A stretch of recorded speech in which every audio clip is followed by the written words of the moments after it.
रेखा की राज्यसभा में एंट्री की खबर तो ठंडी हो गई। अब हम आपको दिखाने जा रहे हैं आज इस कहानी का एक नया और काफी interesting twist. So watch out. जिस इश्यू को लेकर जनता स्पेकुलेट करती जा रही थी कि क्या होगा राज्यसभा का नजारा जब रेखा और जया बच्चन आएंगी आमने सामने, वो हो गया है और भी ज्यादा कॉम्प्लिकेटेड।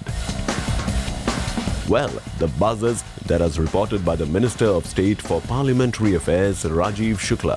Jaya Bachchan का present seat number है 91 and the one which has been apparently allotted to Rekha is 98, which supposedly means that the two ladies would be sitting quite close to each other. और तो और दोनों राज्यसभा के roving camera के एक ही frame में capture भी होंगी if they take their said allotted seats. But the story doesn't end here, क्योंकि जया जी ने निकाल लिया है इस प्रॉब्लम का भी solution.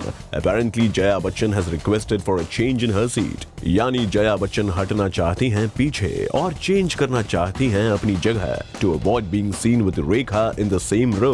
However, in her letter to the chairman of Rajya Sabha, Mrs Bachchan has cited the demise of a former SP colleague Brij Bhushan Tiwari who occupied seat number 92 as the reason why she wants to be shifted. अब जया बच्चन के इस move के पीछे असल वजह रेखा है या फिर कुछ और, ये तो हम नहीं कह सकते। बट एक बात तो साफ है कि रेखा की राज्यसभा में एंट्री के बाद जया जी की पॉलिटिकल लाइफ में हलचल जरूर मच गई है, specially when there are also speculations कि रेखा कांग्रेस, जो कि समाजवादी पार्टी के लिए ऑपोजिशन पार्टी है, उनकी तरफ से जया जी के सामने आएंगी। But what also catches our attention is that जितनी हलचल और प्रॉब्लम्स जया जी को हो रही हैं, उतनी उनके फैमिली के किसी और मेंबर को नहीं हो रही है। For instance, बिग बी से सुनिए the root of this problem.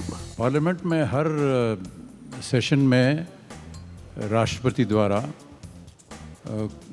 कुछ ऐसी शख्सियतों को नॉमिनेट किया जाता है जो एक ऑनररी पदवी होती है। बहुत से अच्छे अच्छे दिग्गज हैं और जितने भी अभी नॉमिनेट हुए हैं वो सब बधाई के पात्र हैं। अमिताभ बच्चन ने इतने सालों बाद रेखा से जुड़े टॉपिक पर अपनी चुप्पी तोड़ तो दी। यहाँ तक कि इस पूरे एपिसोड के बाद भी उन्होंने खुद रेखा के साथ काम करने की इच्छा भी जाहिर कर दी। कोई कहानी अगर लाएगा और उसमें अगर मुझे अच्छी लगी तो क्यों नहीं काम करेंगे। रही बात अभिषेक की, तो वो अक्सर अवार्ड फंक्शंस में रेखा से काफी वार्म तरीके से मिलते हुए कैप्चर हुए हैं।